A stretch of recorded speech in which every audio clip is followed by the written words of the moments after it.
안 믿으시면 여기 있으면 안 돼요. 여러분, 성령님이 여러분 내 안에 계신다면 기쁘게 해드려야죠. 근심하게 하지 마세요. 다 세상 사람들 쪽으로만 자꾸 생각하고 그쪽으로 자꾸 가고 예배 시간에 안 나오고 예배 시간에 졸고 딴짓하고 딴 생각하고 성령님이 근심하신다고요. 기도하는데 기도하라고 했는데 기도 안 하고 그것도 성령님이 근심하는 거예요. 말씀 주의 종의 입술을 통해서 말씀이 내려가는데 딴 생각하고 있으니 말씀이 들어올 리가 없잖아요. 그것도 성령님 근심하게 하는 거예요. 여러분이 악한 일을 하는 것도 당연히 성령님을 근심하게 하고 성령이 사라지고 소멸되는 거지만 예배 게을르고 기도에 게을르고 말씀에 게을르는 것도 또한 하나님의 영인 성령을 근심하게 하는 겁니다. 여러분이 내 안에 성령님 계신다고 한다면 여러분, 나는 나 혼자가 아니죠. 맞죠? 나 혼자가 아니에요. 근심할 것도 없고 두려워할 것도 없고. 그러니까 세상에서 이리 치고 저리 치고 걱정되고 근심이 있어도 내 안에 성령이 있다라고 하면 그분이 함께 가는데 뭐가 두려울 게 있어요. 아이가 애들 싸울 때 보면요, 부모님이 옆에 뒤에 있으면 싸움도 못하고 기죽던 애가 막 화를 내고 닭다리같이 달려들잖아요. 그러고 나서 한 대 때리고서는 어디로 봐요? 엄마 뒤에서 숨는다고요. 아이는 그래요. 우리도 똑같은 거예요. 두려워할 거 없어요. 세상에 나가서 부딪히고 지치고 다 얻어 터지고 힘들면 주님 다시 와서 주님 뒤에 숨으면 돼요. 여러분, 성령을 근심하게 하지 마시기 바랍니다. 할렐루야. 자, 오늘은 성령 강림 주일입니다. 성령님께서 오신 날입니다. 그래서 교회의 역사가 시작된 날이기도 합니다. 예수님께서 부활하셨어요. 죽으시고 3일 만에 부활하셨어요. 그리고 40일간을 제자들과 함께 계셨습니다. 그리고 40일째에 이제 하늘로 올라가시면서 제자들에게 말씀하십니다. 너 예루살렘을 떠나지 말고 성령을 기다려라. 약속한 성령을 기다리라. 그리고 이제 제자들이 그 약속대로 10일 동안 마가의 다락방에서 열심히 기도하다가 성령을 받습니다. 그것도 엄청나게 충만하게 받습니다. 여러분, 성령은요 눈에 보이지 않습니다. 하나님도 눈에 보이지 않고 그저 하나님께서 우리를 사랑하셔서 하나님이 인간의 모양으로 오셔서 보여주신 게 바로 예수님이십니다. 근데 예수님이 이제 안 계셔요. 그렇다고 우리를 영영 떠난 게 아니라 주님 말씀하신 대로 성령을 보내주셨고 그 성령이 우리 안에 계신다. 그 얘기는 예수가 내 안에 있다라고 하는 말과 똑같은 이야기입니다. 그래서 우리는 성령을 표현하기가 참 어려워요. 하나님 아버지를 표현할 때 뭘로 표현하실 거예요? 마찬가지로 성령 하나님을 우리가 이렇게 표현하기가 너무 힘들죠. 안 보였으니까. 한 번이라도 보면 이렇게라도 그려볼 텐데 힘들어요. 그래서 성령님이 가진 특징을 가지고 우리가 표현을 하는데 그게 이제 불, 물, 바람, 그 다음에 구름, 호흡 이런 걸로 우리가 그 특징을 가지고 설명을 하기도 합니다. 그래서 성경에는 그 모습을 다 담고 있어요. 특별히 성령을 물이라고 하는 그 단어가 굉장히 많이 쓰입니다. 그런데 아까 좀 전에 우리 영상 본 것처럼 나오는 것은 이제 불로 표현한 거죠. 그래서 우리가 처음에 성령의 불이라고 표현을 하기 때문에 불로 임하셔서 우리가 성령하면 곧 불, 성령의 불 이렇게만 표현하는데 다른 표현도 많습니다. 자, 그러면 성령의 불이라고 하는 불은 어떤 불일까? 어떤 특징을 갖고 있을까라고 하는 것을 오늘 성령 임하신 날을 기념해서 한번 말씀을 전하도록 하겠습니다. 자, 첫 번째 성령의 불은 기도의 불입니다. 예수님께서 승천하셨죠. 그리고 제자들에게 예루살렘 떠나지 말고 내가 약속한 성령을 기다리라. 그 제자들이 이제 500명이 마가의 다락방에 모여서 열심히 기도합니다. 기도하다가 그냥 떨어져 나간 거예요. 120명만 남습니다. 그러면 380명이 떨어져 나간 거예요. 여러분 40일 예수님이 함께 계셨고 오순절 다락방에 성령이 임했으니까 며칠 기도한 거예요? 10일 기도한 거예요. 10일도 제대로 기도 못해가지고 중간에 다 중도에 탈락한 거예요. 여러분 이게 그냥 기도하다 보면 그럴 수 있지가 아니라 우리 신앙생활이 그런 거예요.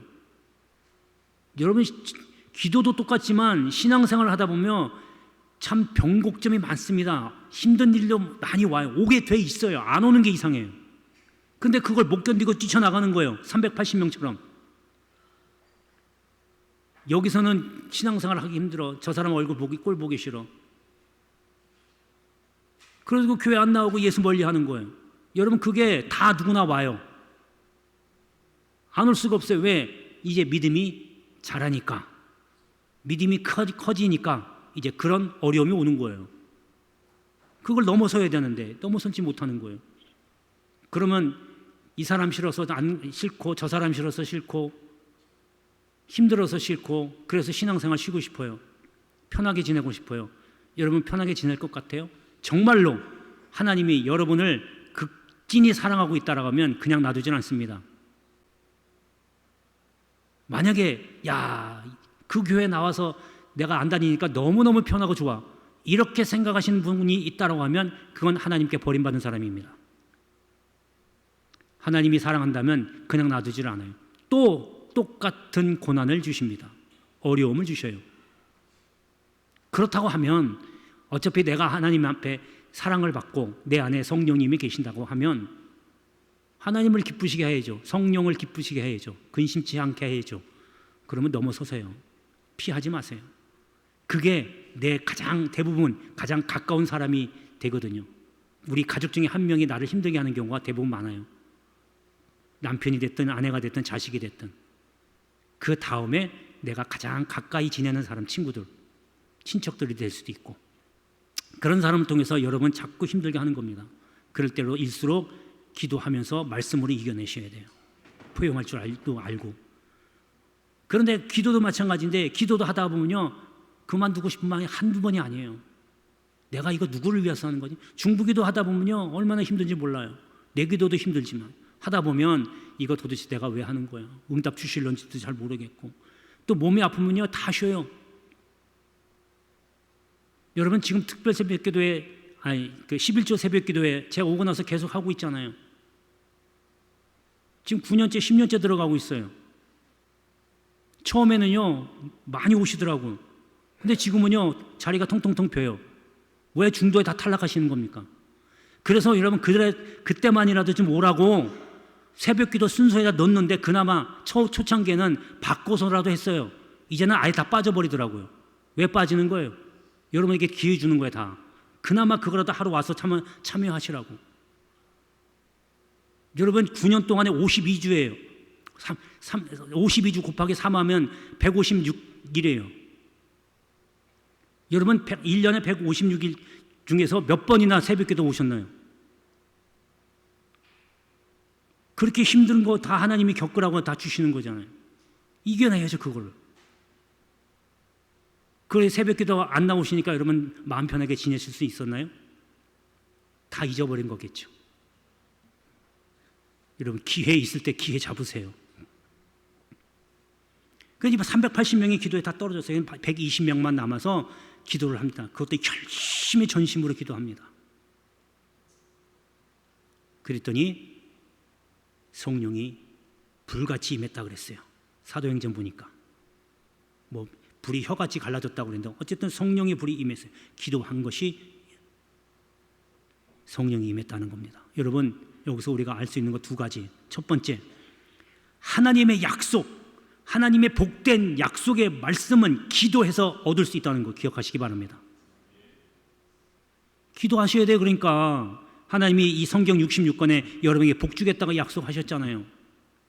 심지어 여러분 이스라엘 백성들에게도 뭐라고 하신 줄 아세요? 에스겔서 보니까 36장에 보니까 이스라엘 백성은 어떤 백성이에요? 하나님께 택함 받은 백성이에요. 그리고 뭐라고 했냐면 내가 너에게 복을 주겠다. 내가 너희를 세계 모든 민족 위에 뛰어난 이름을 주겠다. 하나님이 엄청난 복을 주셨어요. 그런데 그 복에 대한 말씀을 다 하시고서 마지막에 뭐라고 하시냐면 그래도 너희가 내게 구하여야 된다. 달라고 구해라 이거예요. 하나님께 택함 받은 백성 이스라엘에게 하나님이 엄청난 복을 약속했음에도 불구하고 그래도 내가 너에게 복을 주겠지만 너희가 달라고 나한테 구해라 그겁니다. 하물며 예수 믿는 성도들이 하나님이 복을 약속받았지만 똑같은 얘기 아니에요? 그래도 하나님께 구해야 된다. 기도해야 되는 거예요. 두 번째가 성령은요, 기도로 의해서 성령이 충만해집니다. 말씀을 많이 읽으면 내가 어떤 것이 죄악인지는 구분할 수 있어요. 기도를 열심히 하고 기도 많이 하면 여러분 성령이 충만해지고 뜨거워집니다. 여러분 여기 계신 분들, 세례 받으신 분들은요 다 예수가 나의 구주입니다 고백해요. 맞죠? 맞죠? 예수님 나의 구주입니다 고백해요. 이건 성령 받은 거예요. 그러나 이렇게 성령 받은 사람도 기도 안 하면 충만해질 수 없는 거예요. 충만해질 수 없다 그 얘기는 세상에서 다 나가면 다 나자빠지는 거예요. 마가의 다락방 120명의 제자들도 성령이 충만해서 방언을 시작했어요. 그 사람이 외국어를 알아요? 베드로가 무식쟁이가 뭘 알아요? 배워본 적 하나도 없어요. 방언했어요. 방언이 중요한 게 아니잖아요. 방언을 못해도 상관없어요. 성령이 충만하면 하나님의 은사는 여러 가지로 나타나니까 상관없어요. 그래서 여러분 오늘 제목에 여호와의 불이 내렸다고 그랬잖아요. 그 여호와의 불, 성령의 불, 그게 바로 곧 기도의 불이다 하는 것을 꼭 기억하시기 바랍니다.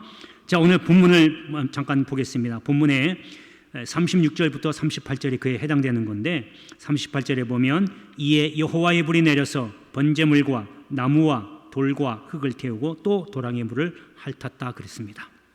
자, 이 말씀은 어떤 배경이냐면 아합이라는 왕이 선지자 엘리야를 잡아 죽이려고 아주 혈안이 돼 있었어요. 자기를 자꾸 반대하고 막으니까. 또 엘리야 선지자는 이제 우상을 버리고 하나님 섬겨라 자꾸 이야기하니까 그게 듣기 싫은 거예요. 그러다가 엘리야가 아합 왕한테 제안을 합니다. 그러면 당신이 섬기는 바알 선지자 450명, 아세라 선지자 400명, 850명 합을 850명 데리고 갈멜산으로 모여라. 누가 섬기는 신이 진짜 신인지 한번 확인해 보자. 제안을 합니다. 아합이 좋아, 가자, 하자. 그래서 갈멜산에서 총 850명이 다 모이고 이제 엘리야 선지자 한 명이 대결을 합니다. 엘리야 선지자가 니네가 이제 하는 방법대로 니네 신을 불러봐라. 하루 종일 부릅니다. 소리 꽹가리 지릅니다. 응답을 안 해요. 그다 이제 엘리야 선지자가 제단을 쌓습니다. 제단을 제물로 쌓고 그 가에 도랑을 파가지고 물을 채웁니다. 그리고 기도합니다. 기도는 이런 딱 세 가지 내용입니다. 여호와가 하나님인 줄 알게 하시고, 두 번째 사람의 마음은 하나님만이 변화시킬 수 있다는 것과, 세 번째 내가 주의 종임을, 여호와의 종임을 알게 하옵소서. 간절히 기도합니다. 기도가 딱 끝나자 하늘에서 불이 내려옵니다. 다 핥아버려요. 다 태워버립니다. 여러분, 기도했더니 하늘의 불이 내려왔다. 성령의 불이 임했다 이겁니다. 여러분, 기도해야만 성령이 임하고 성령이 충만해지게 되는 줄 믿으시고 기도에 열심을 내십시오. 여러분, 좀 우스갯소리기도 하지만 기도하면 수지 맞습니다. 몸이 좀 힘들어도 여러분 기도하면 수지 맞아요. 안 믿겨지시나 봐요? 하실 분만 아멘 해보세요. 내가 그분들을 위해서 기도하겠습니다. 예, 그렇게 될 줄로 믿습니다. 자, 두 번째는 여호와의 불, 성령의 불은 믿음의 불입니다. 아까도 말씀드린 것처럼 성령으로 아니하고는 예수를 주라고 말할 수 없습니다. 그래서 가이사라 빌립보, 갈릴리 호수 북쪽에 있는 지역인데 거기에서 예수님께서 가시다가 제자들에게 묻습니다. 사람들이 나를 뭐라 그러냐? 선지자 엘리야라고도 하고 예레미야라고도 하고 더러는 또 어떤 선지자라고도 합니다. 그래? 그러면 너희는 나를 뭐라고 부르냐? 그랬더니 시키지도 않았는데 베드로가 앞장에 탁 서가지고 마태복음 16장 16절에 신앙 고백을 합니다. 주는 그리스도시요 살아계신 하나님의 아들입니다. 예수님이 너무 좋아해가지고 바요나 시모나 이것을 알게 한 것은 혈육이 아니라 아버지께서 알게 하셨다. 곧 성령이 네 입술을 열어서 네가 고백하게 했다 그겁니다. 그래서 성령으로 아니하고는 예수를 주라고 할 수 없습니다. 여러분이 아까 말씀드린 대로 예수님이 나의 구주이다 고백하는 것은 성령이 있다는 증거입니다. 그것이 곧 믿음의 척도이기도 합니다. 여러분, 성령을 받아야만 예수를 나의 주로 고백하고 성령이 충만해져야 세상을 이길 믿음을 갖게 되는 줄 믿으시기 바랍니다. 할렐루야. 자, 이제 본문에 보면 그 맥이 나와 있는데요. 39절에 보면 모든 백성이 보고 엎드려 말하되 여호와 그는 하나님이시로다. 여호와 그는 하나님이시로다 하니. 여러분, 지금 불이 내려와서 다 태워버렸어요. 물까지도 다 핥아버렸어요. 그러니까 백성들이 그걸 보고 깜짝 놀란 거죠. 그러고서 그렇게 고백하는 거예요. 오늘 본문의 말씀처럼 여호와가 하나님이시다. 여호와가 하나님이시다. 지금 반복하고 있잖아요. 그만큼 세게 고백하는 거죠. 이 믿음의 고백이 나오는 겁니다. 주는 그리스도시와 살아계신 하나님의 아들입니다라고 고백하는 것과 똑같아요. 여러분, 다시 한번 우리 고백해 볼까요? 예수님은 나의 구주십니다. 예, 고백 안 하신 분들은 이해해요. 아직 성령이 안 들어왔으니까. 여러분, 이것이 바로 여러분 믿음의 고백이고 신앙 고백입니다. 이것이 이제 충만해지면 더 깊이 있는 그런 고백이 나오게 될 줄로 믿습니다. 자, 마지막 세 번째 여호와의 불, 곧 성령의 불은 정화의 불입니다. 자, 우리 40절 보면요. 엘리야가 그들에게 이르되 바알의 선지자를 잡되 그들 중 하나도 도망하지 못하게 하라 하매 곧 잡은지라 엘리야가 그들을 기손 시내로 내려다가 거기서 죽이니라. 여러분, 지금 불이 내렸어요. 모든 백성들이 그걸 보고 여호와가 하나님이라고 고백을 합니다. 그러자 엘리야가 자, 바알 선지자, 아세라 선지자 다 잡아라. 도망 못 가게 다 잡습니다. 그리고 기손 시내가 지금 갈멜산이잖아요. 갈멜산에서 내려오면 거기 골짜기가 하나 있는데 거기가 기손 시내가입니다. 그 골짜기 시내가에 가서 다 죽입니다. 850명을 다 그대로 죽인다. 그 얘기는요, 이스라엘에 남아있던 악의 찌꺼기를 다 제거하는 겁니다. 성령의 불을 체험했어요. 모든 백성들이 하늘에서 불이 내려오는 걸 임해 봤고 체험했어요.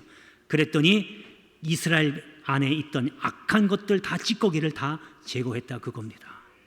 여러분, 성령은 바로 이겁니다. 우리가 예수 믿고 죄사함 받았어요. 믿죠? 갈수록 또 대답이 더 작아져요. 예수 믿고 죄사함 받았죠? 맞아요. 예수 믿고 죄사함을 얻었어요. 그리고 이제 죄는 주님이 기억해서 지워졌어요. 그럼 앞으로 지은 죄는 어떻게 해요? 앞으로 지은 죄는 어떻게 용서받아요? 또 예수님의 이름으로 용서받나요? 예수님은요, 성경에 보니까 단번에 지성소로 들어갔대요. 그 얘기는 한 번으로 여러분의 죄를 다 해결했다는 거예요. 할렐루야, 할렐루야. 여러분의 죄를 한 번에 다 해결해 버리셨어요. 이제 나는 깨끗함 받았어요. 그럼 앞으로 내가 생활하면서 지은 죄는 예수의 피가 아니라 성령으로 씻음 받는 거예요. 할렐루야. 예수님의 피는 여러분의 한 번으로 다 씻음 받았다니까요. 앞으로 지은 죄는 성령님에 의해서 깨끗함 받는 거예요. 그래서 기도하실 때 주님 십자가 밑에 나와서 무릎 꿇고 기도하실 때에 성령으로 깨끗게 하옵소서 기도하십시오. 이게 성령이 하는 특징 중에 하나입니다. 이게 정화의 불이라고 하는 겁니다. 곧 여호와의 불, 그것이 곧 성령의 불이고, 성령의 불은 바로 여러분 속을 깨끗게 하는 정화시키는 불이다. 꼭 명심하시고 여러분 항상 성화 단계에서 항상 여러분 속을 깨끗이 하여 성령이 떠나지 않고 충만하게 함께 하기를 주의 이름으로 축복합니다. 기도하겠습니다.